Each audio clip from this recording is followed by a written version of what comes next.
All right, welcome to this next episode of Thundercast. And today, my guest is Monique Klasowski. Did I say that right? Yes, you did actually. Klosowski. That was good. I'm impressed. Hey. Her and her husband own Delaware Red Pitbulls, and she owns Mamamo Enterprises. Say hello, Monique. How are you? Hello.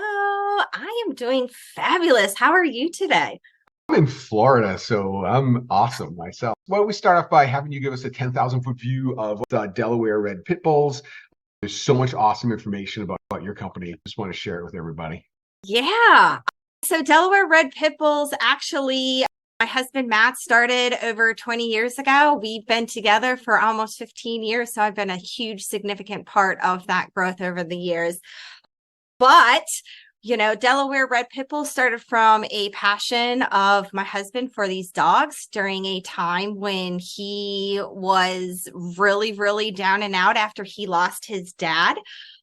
And so these dogs became his support animals, and he just fell in love and really realized that he needed to advocate and had this vision of his head of like the ultimate dog, one that could be a companion dog, but also like go do athletics with you, that would protect your home, like be the all around perfect dog for your family for that. So that is where the dream started. And then over the years, his passion just totally bloomed.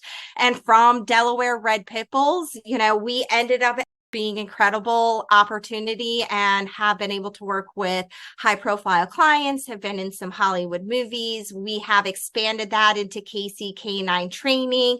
And, we, for the military, we do a lot of different for service dogs, things like that.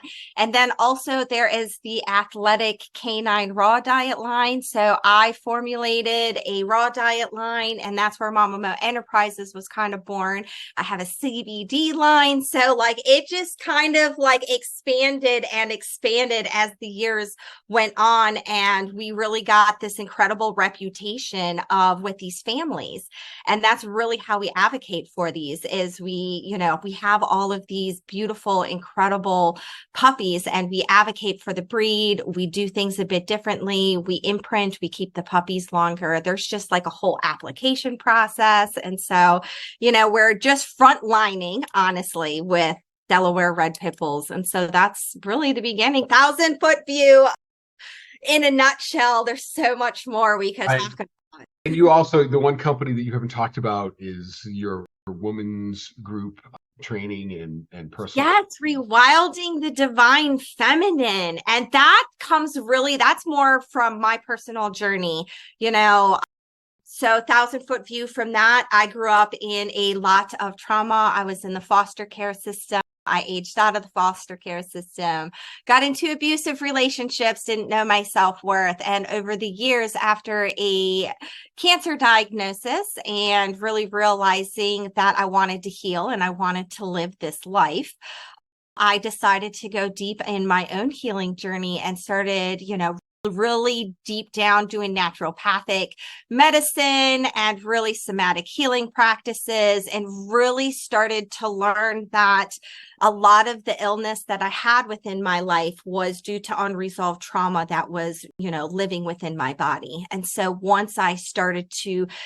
dive deep, I realized that there's so many women out there that really need this. And so I dove on this journey in trying to be a guide to help these women who have been through similar circumstances to find themselves again, and to not only that, but to reconnect with, natural ways into healing ourselves, because I truly believe that our bodies know best, and they tell us exactly what we need to know. And if we can really tap into us and into being and to love ourselves the way that we need to love ourselves, that's where true healing comes from. And so rewilding the divine feminine, the retreats were born.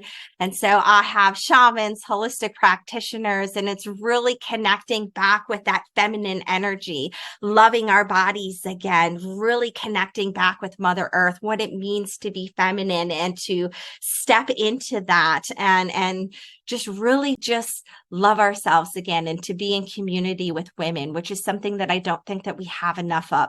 these days, like real community and intimacy with other women. And so there's the other side of Mamamo as well. And so, yeah, two completely drastic different worlds, but two things that I'm extremely passionate about. You have so much going on. I can tell right away. We're going to have you back for part two at some point. I'll try and keep you on as long as possible today. Maybe we'll break this up into two or three videos. Wow, there's just so much right there. Let's start with the Delaware Red Pitbulls, because as a business, and that being your most successful business, I think there's a lot of insight there that the audience could, benefit from some of your wisdom. Why, in your opinion, did that become your so far your most successful business? To be honest with you, it really comes from passion and heart. I think when you really find something that you love to do, you don't work a day in your life. And I see that with my husband. He's so passionate about what he does in these dogs that no matter what happened in our life, that was one thing that he was never giving up. Like, we had really, really hard times about 12 years ago, like bankruptcy, eviction, those sorts of things. And in trying to balance business, we also own a commercial landscaping and snow removal business too, which is really what fed that income is really what fed the passion for Delaware Red Pitbulls. So that grew, and then that allowed Delaware Red Pitbulls to grow. And the more that grew, we were down and out. Those dogs ate better than we did sometimes. Like, honest to God, like there were times, like, I'm going to be real and honest with you. There were times where I looked at my husband and I was like, you need to get a job. Like, this is costing us money and not making money, because there was a time where we weren't making money. Right. Like, you don't make money breeding dogs, and anybody who says that they do is full of crap, because to do it ethically and to do it the right way, that is not where the money comes from. The money comes from the training. The money comes from, all of that. What we pay in vet bills alone to make sure that these dogs are taken care of, progesterone test, freezing semen, the things that are on the back end of the breeding that people don't realize in order to do it the right way and to do it correctly, it's expensive. So let me ask a question there. So yeah. No money in breeding dogs. All the money you make is in training dogs. Yes. The majority. I would have never thought that. I have no idea about your industry, but I would have never thought that. So, and you said, I think every business goes through this in the beginning. Like, you don't make money in the beginning. You don't. You either have a lot of money saved up, or your significant other's working a job, or you're working 3 jobs, right?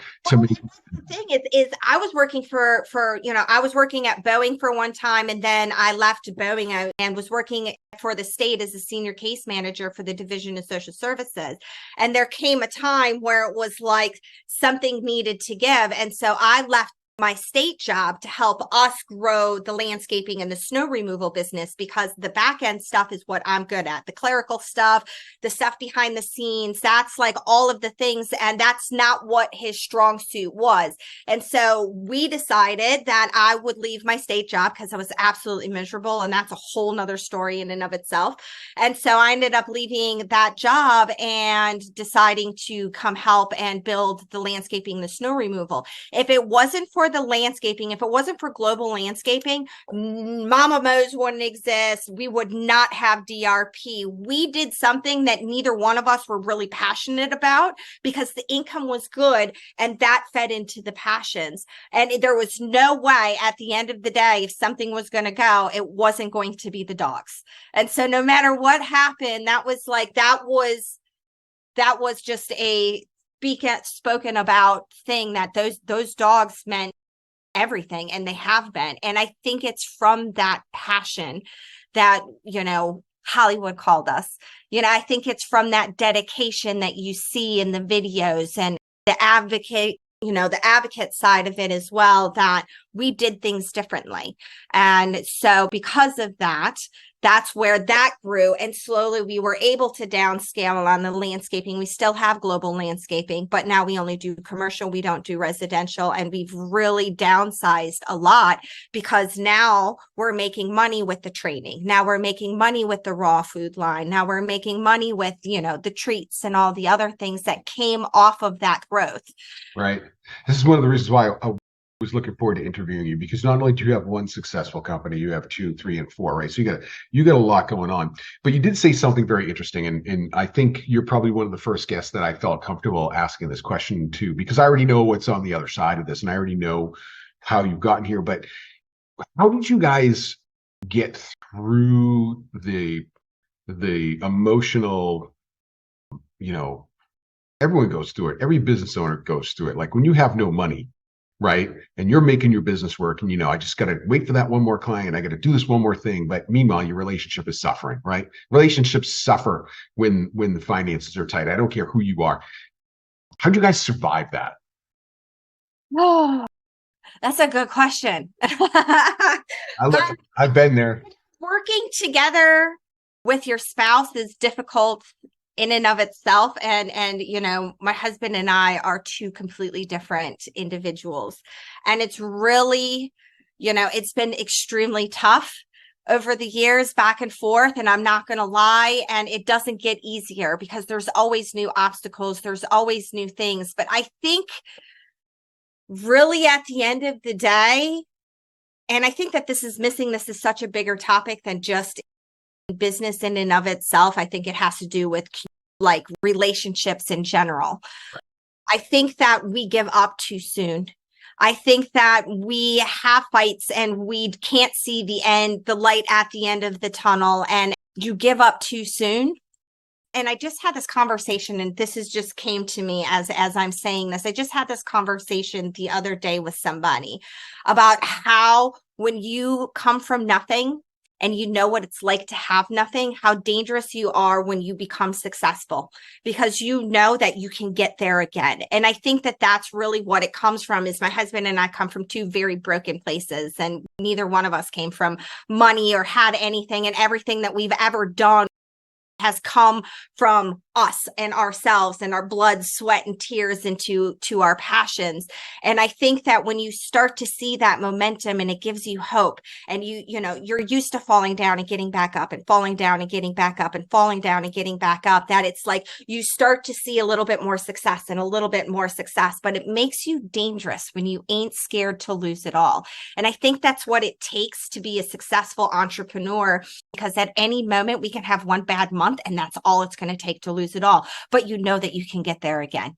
And you're going to get there quicker, and you're going to get there faster, and you learned all those lessons that you already know. So what may have took you 10 years to get there, now maybe only take you 2 or 3. And that makes you dangerous, because when you fall down and get back up and fall down and get back up, because that's what it takes. We've lost everything so many times, like literally just, like down to the day of almost losing our house.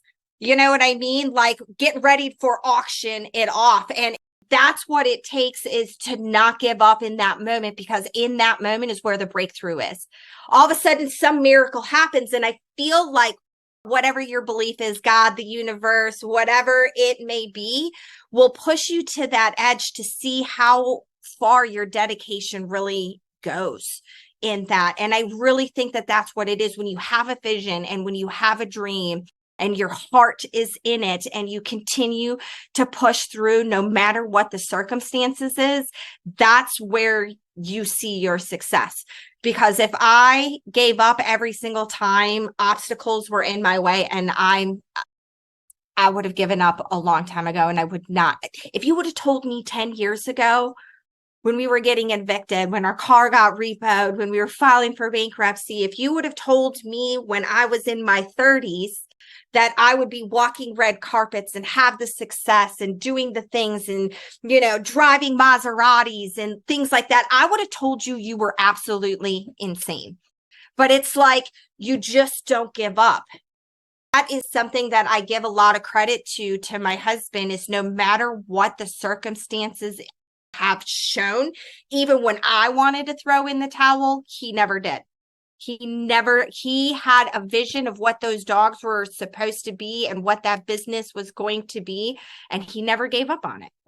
I have to agree. If there's one thing that I think is a consistent message from most business owners, is you got to keep on keeping on, right? I see so many people that are so close to success, but because whatever emotional pain they're suffering in their life becomes so loud, they can't see how close they are. Like they're literally going to touch it if they just make it another week or a month or a day. Yeah.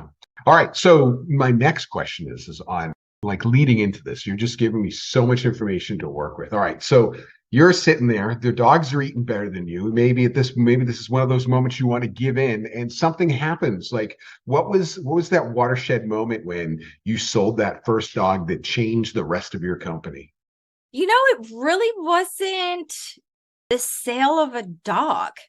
Okay. I knew the moment where things were changing, where my husband and I were living separately at the time. And we had just lost our house, just lost everything. And it was like a year later and, busting our butts just to like be able, like he was living in his grandmother's basement. I was living in the house with a girlfriend of mine, like not making it, food stamps, the whole 9 yards, just trying to figure it out. And I thought he was nuts because he really was. Those dogs went with him to his grandmother's and he had them and he was taking care of them. And I was like, this is where I was like, you need to get a real job. And, he didn't focus so much on the dogs. He focused on what he needed to focus on, which was building global landscaping. And we built global landscaping. From that bankruptcy, started from scratch again. And within that 7 years of really grinding out and building our credit and making financial moves and me making, organizing things on the back end, like our books and our financials and getting ourselves in alignment, like while still pursuing your side hustle, if that's what you want to call it on the side. Sometimes you got to do what you don't want to do to be able to do what you want to do later on in life. And that's what he did. We totally switched the game and became focused on global landscaping.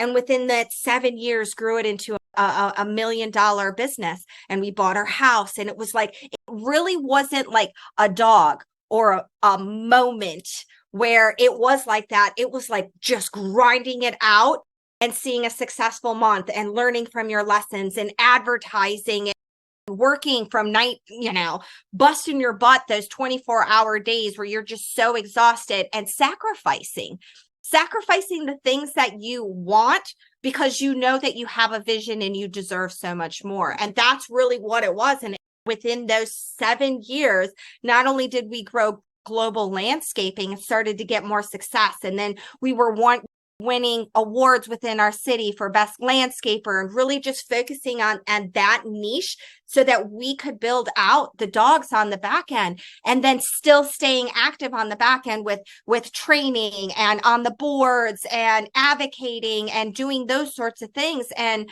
that's really what it took. And then all of a sudden it was like, and then we got our house and then we rented our house for 4 years before we bought it. And then we bought our house and then we got married. And then it was just like, and then Hollywood called.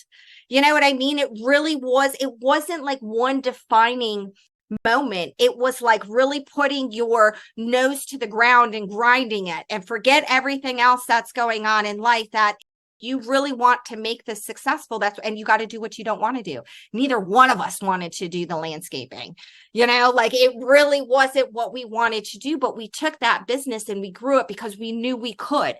And that's where the money was coming in from. And that's what we were good at. And so we were able to grow that business and then filter that into our side hustles, the things that we were passionate about.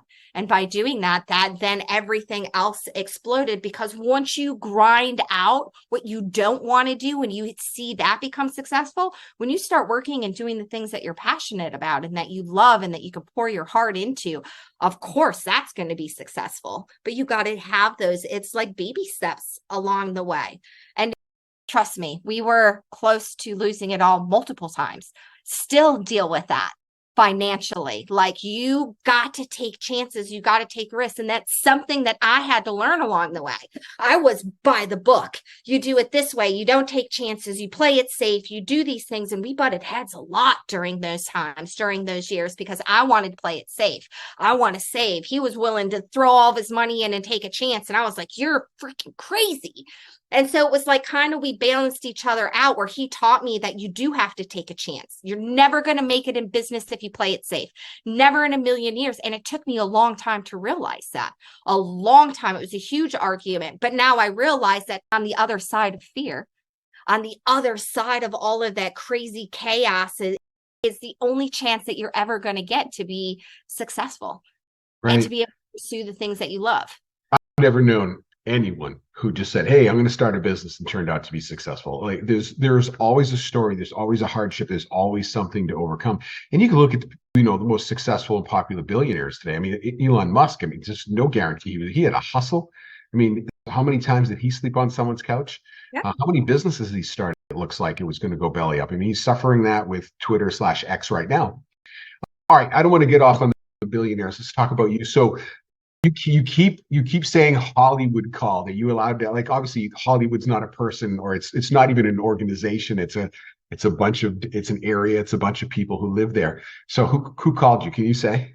So honestly, we got an email, and this is so bizarre because people ask us this question all the time because they think that we like auditioned to be in Quentin Tarantino's movie. So for those of you who are new to who I am, and if you are a Tarantino fan, Quentin Tarantino's newest movie, Once Upon a Time in Hollywood, Brad Pitt's co-star, that beautiful, lovable Brandy, the dog that's in that movie, that is our dog, and actually was played by two dogs, Cerberus, who is another one of our dogs as well. But like I said, let's take a step back, and they literally sent us an email, and it was just a broad email from somebody in a department in Sony Pictures, and said that they were interested in our dogs for a movie. And we were thinking a B movie because we had a couple people reach out for, whatever, horror flicks or whatever it may be, Pitbull, whatever, that whole image. And so we were like, sure, okay, something we're be interested in. And then they sent, an NDA and a script. And so we were like, okay, well, maybe it's a little bit more serious than we thought. And then they flew to Hollywood trainers out, animal trainers from a company. And so they came out, they evaluated my husband and I, they evaluated our kennel, they evaluated our dogs over a few days. We showed them what we had, what was available, those sorts of things. And then before we knew it, there was conversations, and it was like rumored Brad Pitt was going to be in it. And I was like, yeah, right. Okay, whatever, And so we ended up contracting. We got a little piece of what the script was, of course, with the NDA. We couldn't, it was just like very brief. You know what I mean? It was like a little section of where she was going to be and what was going to be involved, but nothing else, no names, no nothing. So we had absolutely no idea. And then here we go. They agree, have a contract right now. They take 3 dogs actually that were, casted for the movie, and they were going out to Hollywood, which we thought was super cool. And so they drove them out there. They did some filming, and then all of a sudden they were calling us for an update not too long after that. And so all of a sudden then it was on the phone, and they're like, oh yeah, and Quentin this and Quentin that. And I was like, I'm Quentin nerd. So like my first reaction was like, this is not happening. Cause I was thinking in my head, but I'm like, I'm getting ahead of myself. And we were in the truck, and I'll never forget it because I was like slapping my husband. I'm like, if you don't ask her Quentin who, I'm going to lose myself. So he was like, Quentin Tarantino and Margot Robbie and Al Pacino and Brad Pitt and Leonardo DiCaprio. And I thought I was going to throw up. I was like, I knew at that moment that it was so much bigger than I ever could have imagined, that I literally physically got sick. I like almost passed out. I was like, this is like, we had no idea. Like it just totally, we just took it to, this is cool opportunity, get to go out to Hollywood. We get to, be a part of this incredible opportunity just to, be a part of a movie, whether it was a B movie or not, but never in a million years did we ever think our very first introduction would be a Quentin Tarantino movie. And so then that led to a second movie and then a third movie. And I've been to the Oscars, I've been to the Grammys, I've met, we have high profile clients that we work with now. And it's mind blowing. I always say that we are just ordinary people that were blessed with an extraordinary opportunity, because that's really what we didn't try to do this. It was literally blood, sweat, and tears, my husband's passion and purpose. And then it just happened. wildest journey of my life. Wow. Well, I can't imagine. So they buy a dog, Yep. train They the didn't dog. even buy the dogs. So rented the dogs from us for the movies. And then we got them back after the movie was Oh, complete. wait a second. So did you now it's a famous movie star dog. Did you sell the dog for more money? No, we have her. Are you kidding me? Sayori would never be sold. Like, we take her to Comic-Con. She is loved. We even go to Hollywood. She walks, goes down to the stars. Everybody recognizes her. They had her on bus stops in Hollywood in pictures. We go and we eat at the spots that the movies were at. People stop. She is loved. She's considered a hero because that movie was about Quentin Tarantino's love story to Hollywood. It was a twist on the Manson story. And so Sayori plays a hero in that movie and totally rewrites history. Wait a second. Now So she savages one of the girls, right? Yes. It's one of the guys. There's a bite scene in there, and it's so funny because we have bite behind the scenes video of it, the crotch scene. Yeah. So it had this like artificial like thing around him for the crotch scene because Cerberus actually was her stunt double. Cerberus actually bit, like it was like a real bite scene, and they wanted to use a prop, and they were no, like, let's not use a prop, let's really use the dogs. And so they ended up trusting and ended up being, a beautiful, incredible Quentin Tarantino ending. Wow. That's crazy. Which movie star bought a dog that won some kind of prize was it France or Italy? Oh, you're talking, no. So Quentin actually, Sayori won, which is like the Oscar for animals. So the Canes Palm Dog Award is an award like having the Oscars. And so she brought it back to the United States, and Quentin himself went to France to get that award. And so we have two, one that she wears that you'll see her in pictures, and then one that we have put up. They sent us two, but that is her award, is a dog collar, and it's a red dog collar. And so he actually has one. Quentin has one on his mantle, and we have one on ours for Sayori. He was like super proud of her in that movie. And so she basically won like the highest achievement for an animal in a movie and brought it back here to the United States. And the newest movie that she was in also went to the Cannes Film Festival just this year. And that is, she was in Run Sweetheart Run, which is a Blumhouse Productions, which you can find on Amazon. And then her third movie should be released sometime. I believe the last thing I heard was December. And that's called Black Flies. And that's got Sean Penn, Ty Sheridan, Mike Tyson, some pretty big names in that movie as well. That movie, we actually flew to New York and were on set and worked one-on-one with Ty Sheridan, with Sean Penn, with the everybody, the producers, the directors, everybody. Something just occurred to me. You own a dog that has more movie time and more accolades and is more celebrated than most people who have spent their entire life acting.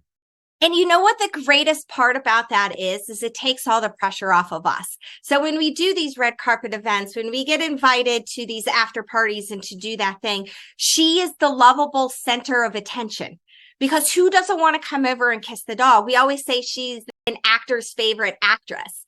You know what I mean? Because there's no competition. And you should see her. Like when we had her at Run Sweetheart Run for the movie premiere, and we were like in the movie theater and everybody was clapping in different parts of the movie. And then she came on, and everybody's like, oh, and she like barks. It's like she knows she's famous. She walks the red carpet. She poses like she loves the attention. We go to Comic-Con, and like everybody stands in line just to get a picture and kisses from her. And she just loves to give kisses, and kids and babies. And she's an incredible dog. And I'm blessed to be her dog mom, but she's way cooler than I am. Way. You said you'd never sell her. Someone said, I'll give you $1 million for that. No, you couldn't put a price. She's just a once in a lifetime dog. Like, she isn't just because of the movies. It's just who she is. She's just the perfect example of what a quote unquote, we're trying to reclassify the dog as Klosowski red dogs because we're so many generations in now, getting rid of the pit bull because it's so watered down. That's a whole nother subject. But like, she is like the epitome of what you would want in a dog. She can be with your grandma and she's funny and she gets zoomies and lick your face. And then she will like, I feel sorry for anybody who breaks into my house. Like, you know what I mean? Like she also, that's something that I loved that Quentin showed in the movie too, was nothing ever happened until, when you become a trainer, you realize how important this is. Nothing ever happened until, with Brandy, until he gave the signal. Right. And that's what you want to control. You want that control. You want to be able, it's not like somebody breaks in my house and my dog's just going to bite anybody who comes into my house. No, it's having that demand, that call to like, yeah, I can have this baby that can be with my grandma and be with babies and do everything else. But the second that I need her to protect me, and that is a comfort for me as a mom, growing up with my kids, having the kids, all the kids slept with the dogs.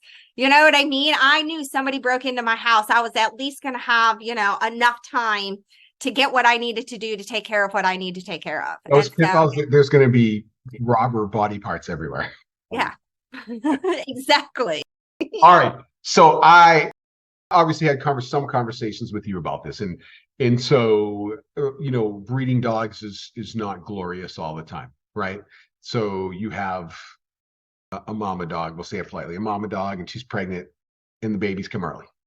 Yeah. And there's a lot of feeding. There's a lot of vet bills. So it's what's that like? Mad panic, and it happens. It happens more often than people think, and it always happens on a dang Sunday. So, and the reason why I say that is because to find an emergency C-section because a puppy is stuck or because they're having issues or they go into labor early or whatever it may be is an absolute nightmare. And Sundays always seem to be the day that they go and nobody's open and you can't get a hold of anybody and you end up driving 2 hours away. This is the stuff behind the scenes that people don't see. And it's a lot of work, and it's not just the feedings and, and then sometimes you get a lazy mom and you got to even like wipe them so that they use the bathroom and feeding every 2 hours and making sure, or you end up having an infection, like they might get mastitis and their milk ends up becoming bad. And then you end up losing a couple puppies before you realize it. And then saving the puppies and how many puppies I've given CPR? Do you know how many puppies have been dead and I've been brought back to life? That is the side of things that people don't see. It's a lot. It's emotionally a lot. And it's so much bigger than that too. If you saw my kitchen downstairs and all the medication and antibiotics and stuff that I have, it's insane. So I never had a clue that the mortality rate among puppies that were raised domestically was so high. And there's so many things that can go wrong with a litter, like I said, and that's what people don't understand. Like you may start out and they may have a large litter of 9 puppies, and then you have failure to thrive. Some of them have, sometimes, they just, especially with larger litters, you'll end up having ones. There's only so many nipples. There's only so much that the mom can do to take care of that. And that's where you really got to come in.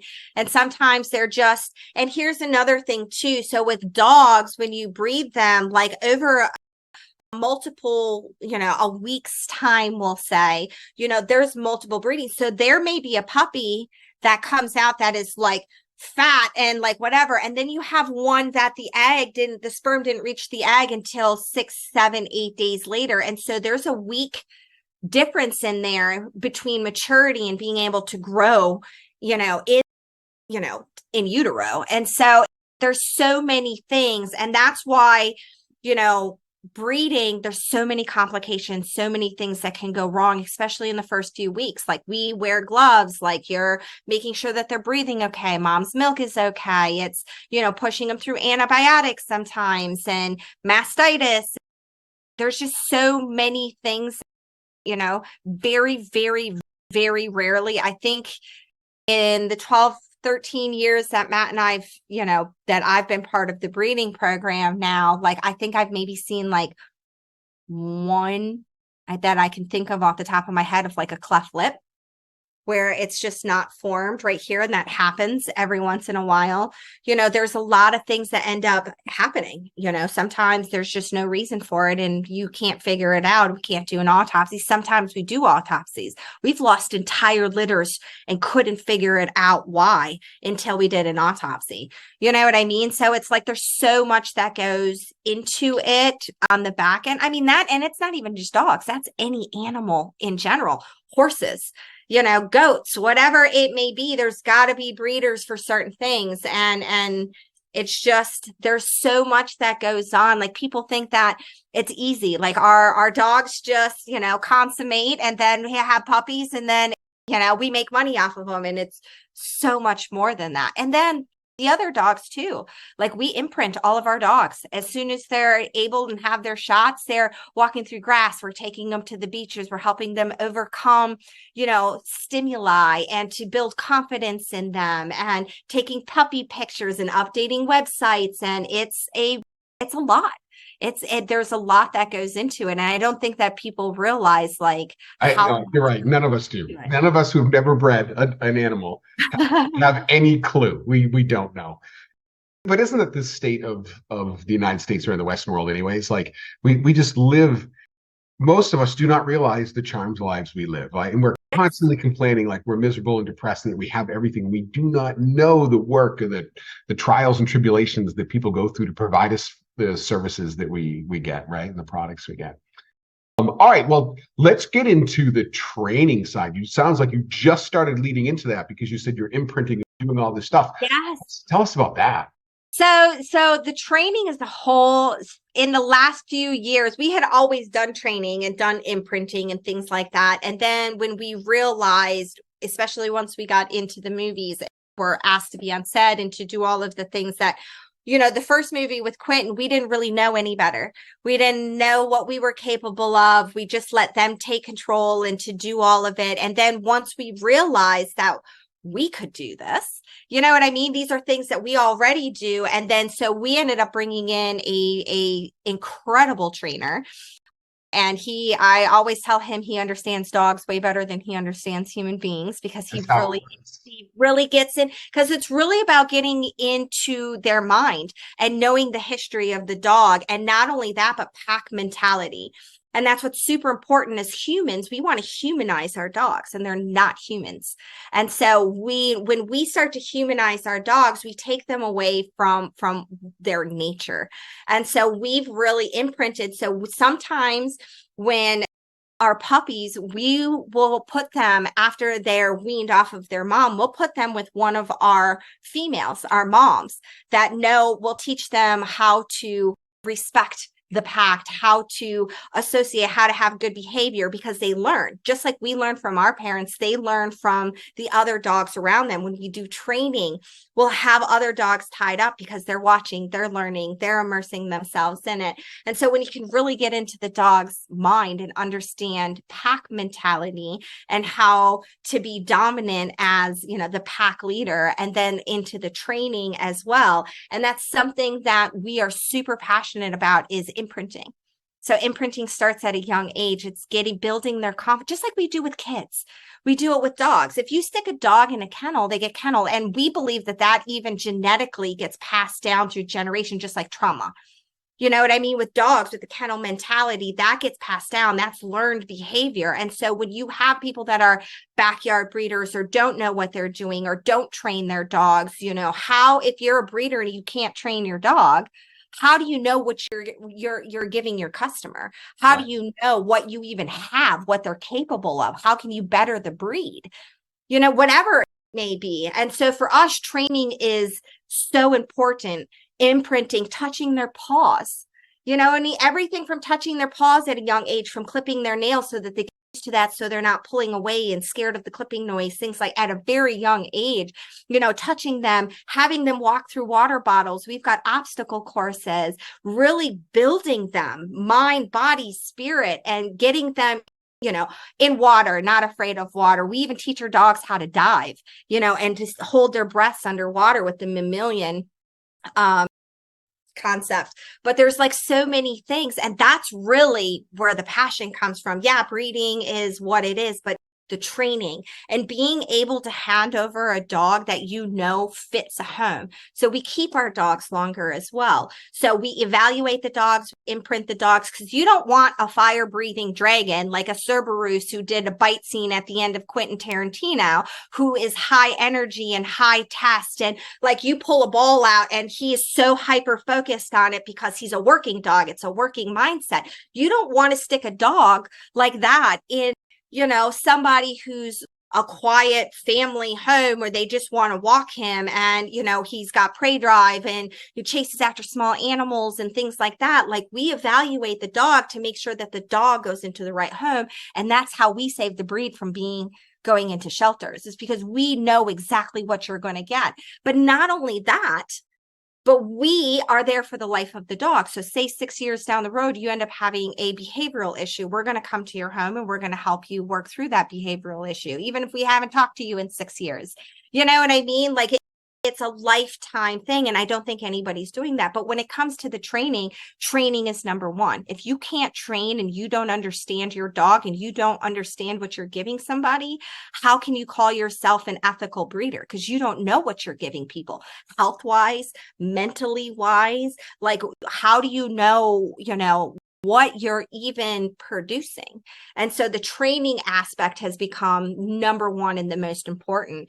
And that's actually where we've had a lot of success. We have a lot of high profile clients that come to us for that because they know what they're going to get. And not only that was my next question too. So I know that you do have some high profile clients. Are you allowed to say who they are? We have, we actually have a lot of NFL players, to be honest with you. Romeo Okwara from the Detroit Lions. We have a Packers player. We have somebody who Saquon Barkley's manager. Ken is also a client of ours. So it's a lot. There's just a lot.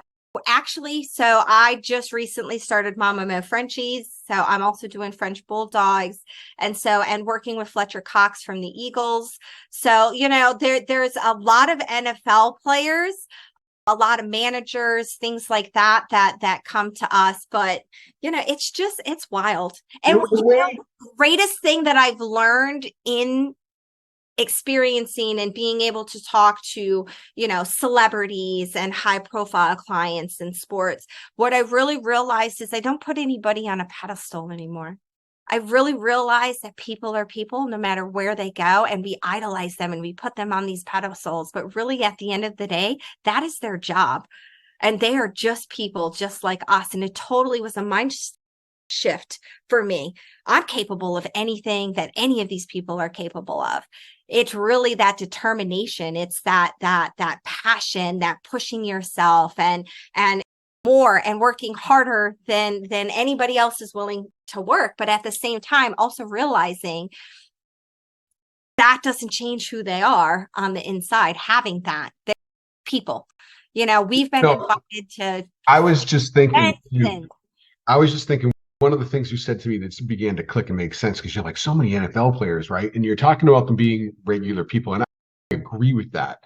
But their job is definitely not a regular job. Like the stress that they have on them is huge. And a lot of them, from what I've seen, I could be wrong about this, but from what I've seen is there seems to be a lot of pressure in their personal lives and from their families and friends. And so all of a sudden it makes sense that they want a companion. They want a dog, because the dog's not going to ask for anything. The dog is just going to be a dog. It's going to come home and love them. It's going to be their buddy. It's going to do what they say. They're going to go for a walk. It's going to help them relax. And somehow all of that seems like it makes sense. It's almost like their job is so taxing that they get a therapy dog. And that's not what it is, but it's what's happening, right? I mean, I wonder the expert. Absolutely. I mean, and who doesn't want a badass looking dog that they also know that they can take anywhere, do the training, work one-on-one with them, with their family, with, we go to them. Like, and that's another thing too, is like we cater to our clients. So, during season, NFL season or whatever it may be, like we'll board them, we train them, we do the things, and then we meet them wherever they need to be met. But I think that it's a badass dog that also is going to protect their home, because they deal with a lot of stuff. Like you said, they deal with a lot of having to expectations and having to be in the spotlight and having people judge their every move and everything that they do. I mean, it's even a stress on us, even having dogs that are in Hollywood. I mean, if I could tell you some of the crazy people that have showed up in parking lots, driving across country to like try to film us in some sort of like crazy act. You know, we had a case with PETA because PETA doesn't like animals used for, you know, the entertainment of humans. And so when they used us in Quentin Tarantino's movie, they attacked Quentin. So then they came after us, a notorious Pitbull breeder, and tried to create this image of who we are. You know, we don't tell people our location of where we are. We meet people other places because it gets crazy. And I'm not nearly even trying to compare to what they deal with the paparazzi. Right. But you have paparazzi. Your But dog, there was a your time- dog has paparazzi. I She know. does. She does. I It's know kind I of did. crazy. But it's bizarre. Like I can't even imagine like just being able to have a normal conversation with somebody that isn't a fan. I think that they appreciate simple things like that so much, but not even knowing who you can trust, who you can talk to, who is really your friend for your friend, or is it because of my money or whatever that may be. When you reach that status, like that's a whole different mindset. And I guess you bring up a very good point of maybe why they seek companions in dogs.